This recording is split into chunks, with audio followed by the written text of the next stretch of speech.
What's going on, boys? It's Daddy Big here, and welcome back to the series where I talk about my family trip, I guess. Um, Recently, I went on a cruise. Went down to the Caribbean, went to Cozumel, Mexico, all sorts of fun stuff. And, yeah, I just kind of wanted to talk about it. I mean, I'm going to be talking about it a lot in the upcoming weeks here. I heard a noise. I was freaked out. But anyways, so yeah, there's just kind of this idea out there that I hear of this just comparing the journey to the destination. And I know people say that, the whole point of the destination is the journey getting there. And usually this little phrase that like is meant in the sense of like reaching a goal, or like you're like in a video game, like it's not beating the final boss, it's doing all the stuff along the way. That should be the fun part. And I'm kind of applying a more literal sense to it, of literally a journey and a destination. if you didn't piece that together in your mind already, talking about getting to the ship, cuz it was a trip. I got to be honest, and I kind of wanted to just tell some of the funnier stories and just kind of talk about what I learned from it. So yeah, we go first night of the trip, right? We drive out to a hotel near the airport where we're going to fly out from. And we get there, and the hotel turns out to be not the greatest. It happens. So what happened was we booked a queen suite, right? Two beds for my parents and me and my sister to sleep in, and I would sleep with my dad, and my sister would sleep with my mom, the good stuff. But we get into the room, and like they're not queen size beds. They are clearly like twin size beds. And my father, he's a big man. He literally like is 2/3 the width of one of those beds. So we were like, that's not gonna work. We had to end up booking another room. So we ended up having two rooms. That was like, at that point, it's like whatever. Kind of bad hotel. Didn't really get what we wanted with the room, but not a big deal. But then the next day, things started getting way more interesting. So we fly down to Tampa where our port is. Not a big deal. Everything went off without a hitch there, made it, and we're fine, right? And then we're in the airport, and we were just going through everything, we were about to get our Ubers to take us to the hotel, and we were with extended family for this particular trip, and my grandfather, bless his heart, right? He brought in a briefcase to, he brought a briefcase on it with him, and he had these papers in his briefcase that were, well, let's just say some sensitive stuff, personal information, like banking stuff you don't want to lose, you know what I mean?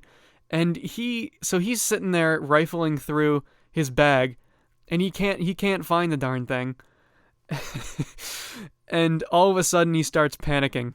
And this guy, again, bless his heart, he has dementia, cancer, high blood pressure, really shouldn't be in high stress situations. It's not good for him. So he can't find the super important stack of papers, and he starts freaking out a little bit, and he's like, he starts running through the airport to go find him. And my aunt's just like, "Can't, bro, go follow him." So I'm following this sick man throughout the whole hospital. He's running around, and eventually I actually did find the papers, and everything turned out to be okay. But then, so after that little fiasco, we get to the hotel, sleep there, everything was fine. But then we wake up the next day, and our cruise was delayed, right? We find out that the boat we were supposed to be boarding in a couple hours was 2.5 hours away from port and was not moving. Yeah, it turns out Tampa Bay has a little bridge you have to get through, and the bridge was closed due to fog that day. Happens maybe 4 times a year, some people said. And, it happened to be one of the 4 times was when me and my family were there. So we ended up getting a shuttle bus to a mall, the International Mall, and we ended up sitting there for like 8 hours. We got some food, did a little bit of shopping, but by the time we finally got on the boat, it was 11. And of course, with me being the fragile little hoe that I am, I started getting nausea and a bit of dizziness from the ship. And, you know, we literally got on the ship like 12 hours late. It was kind of insane. But, you know, after all of those like insane things happening and just the like ridiculous amount of things that went wrong, I was kind of just thinking that, you know, even though by like all technical levels, the trip was so far a complete disaster, I honestly had a great time. And I think that going through all of that stuff that I did with my parents and my family and everyone else, going through all of that, I feel like really brought us closer together, you know? Like, I feel like a lot of times in the hustle and bustle of everyday life, it's easy to kind of just see your family as just, you know, you just don't, it's easy to not spend that much time. It's easy to not call up your mom or, you know, talk to your sister or whatever it could be. That's easy to do. But on a trip like this, we were spending all this time together and getting through all these harsh scenarios and tricky situations together made it bearable, you know? It made it even a little bit fun at times. Just the sheer insanity of what we were going through.